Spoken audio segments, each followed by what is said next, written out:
ค่าน้ำบ่ได้เสียบ่นี่เอาน้ำมาแต่ไสน้ำธรรมชาตินี่แหละอัดขึ้นแล้วมันขึ้นเลยเนาะเพิ่นว่าบ่ได้เสียค่าน้ำค่าไฟพี่น้องเพราะว่าน้ำในคลองนี่แหละมันออกเองน้ำค่ำซึมเข้าก็เริ่มงามแล้วพี่น้องใส่ปุ๋ยแล้วบ่นี่บ่ยังบ่ได้ใส่เนาะ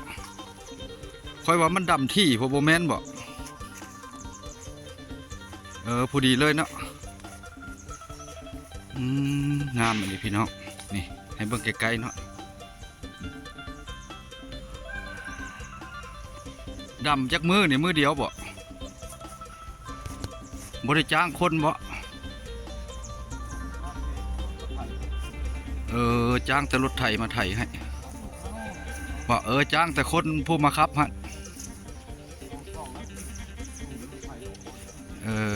คันนาเนี่ยโยข้ามบ่ได้เลยนี่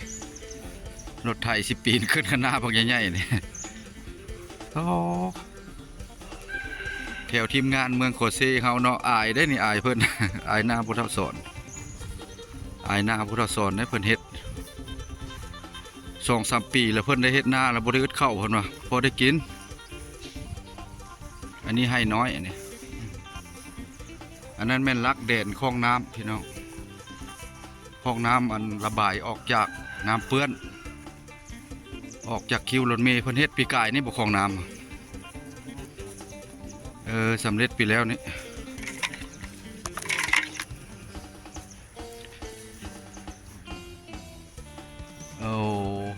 กว้างพุ่นเนาะ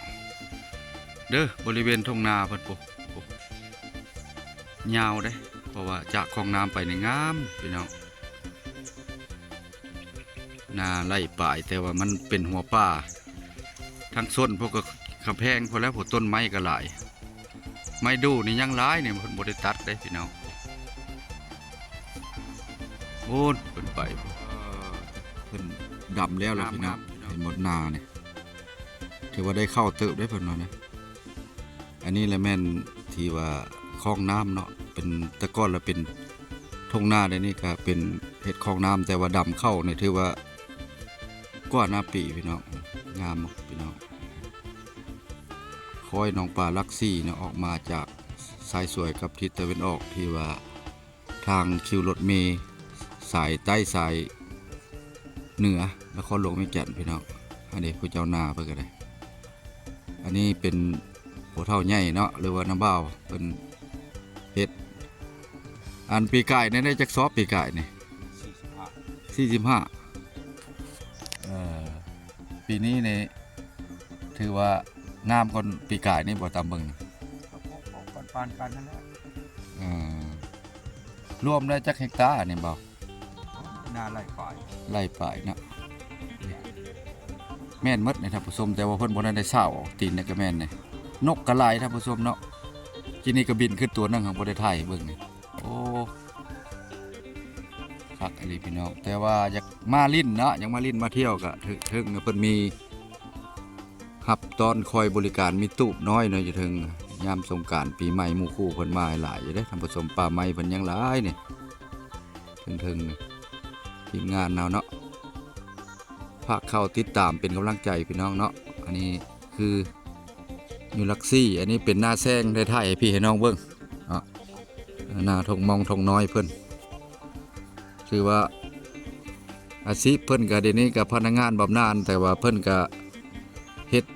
หน้าเป็นหลักเนาะเฮ็ดหน้าเฮ็ดอย่างอยู่เฮือนเลี้ยงสัตว์นี่แหละพี่น้อง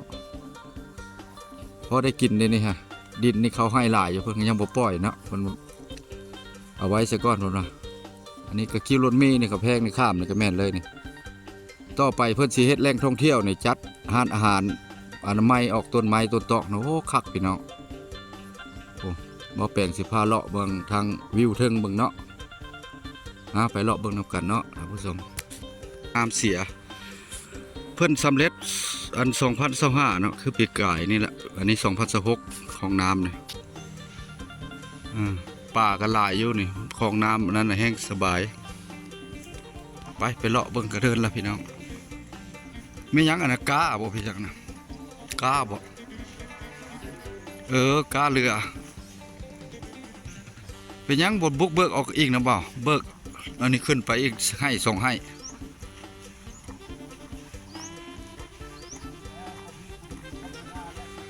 บ่เอาไว้บางเทื่อเช็ดส่วนอาหารท่องเที่ยวเนาะโอ้อันนี้ป้านไว้อันนี้ป้านไว้น้ำป้านแล้วเจ้าเป้งเอาอยู่นี่บ่อืม ไข่ทุกอย่างเนื้อมันสิเข้าเลย ไข่ทองอย่างแล้วเข้าไปหาหน้าเจ้าบัดเจ้า เข้าเลยเราพูดแล้วไปพูดเลยเราไป บริเสียค่าน้ำพี่เนาะ เรื่องเพิ่นสิไข่ให้เบิ่งเด้อไข่กระดวกแล้วนี่อันนี้ เทคโนโลยีพื้นบ้าน เดี๋ยว โอ้ มันออกแล้วผม คุณสัตว์ละพี่น้องพี่เห็นบ่เนี่ยอ่ะโอ้คักแบบนี้มันก็สบายแล้วกล้านี่กล้าเหลือเด้อใครอยากได้ที่ว่าบ่พอแล้วมาเอารถ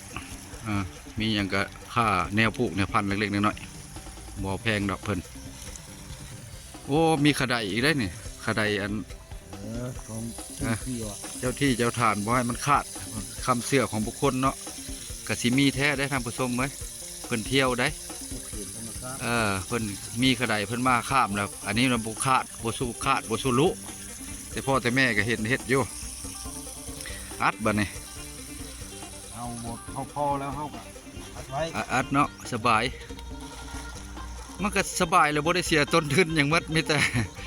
มาเป่งเอาแล้วบ่คือได้ค่าน้ำค่าไฟมาคนจมค่าปุ๋ยค่าน้ำค่าไฟบ่พอโอ้ยสุดสบายเฉพาะเจ้าบ่ขายแล้วเนาะขายเลยถือว่าหมด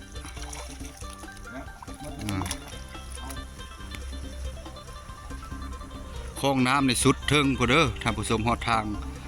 ไปท่อสายทางเลขที่13ก็คืออู่รถเมล์เฮาพุ่นอันนั้นก็คือสวนอ้อยเพิ่นอันนี้ก็ดินเพิ่นหมดแล้วเพิ่นปั่นขายตะกี้เนาะ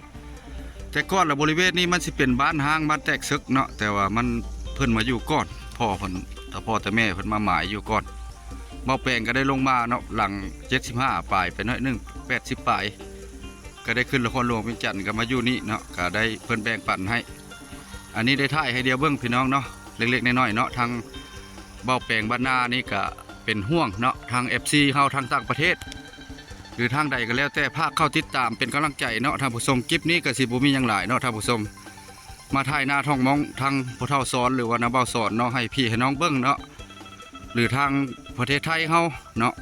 ที่ว่าไปทำงานประเทศเพื่อนบ้านเฮาก็ภาคเข้าติดตามกันไว้เนาะพี่น้องพอบ่ได้เฮ็ดคลิปต่อไปพี่น้องคลิปนี้ก็ขอลาท่านผู้ชมเมิดสุขุสุคนโชคดี2016ไปก่อนเด้อพี่น้องลาก่อนบ๊ายบายเนาะเพราะว่ามันต่ำมันว่าหน้าที่มันต่ำเสริมกันนาลูกเต้าใหญ่เมื่อแล้วแต่เพิ่นก็พนักงานบำนาญเก่าเนาะแต่ว่าเพิ่นเดี๋ยวนี้เพิ่นปะบ่ได้เพิ่นว่าเฮ็ดนาพี่น้องเพราะว่าเห็นมีเข้าแล้วมันก็มีเรื่อยๆเนาะอันใดก็เข้าเพิ่นก็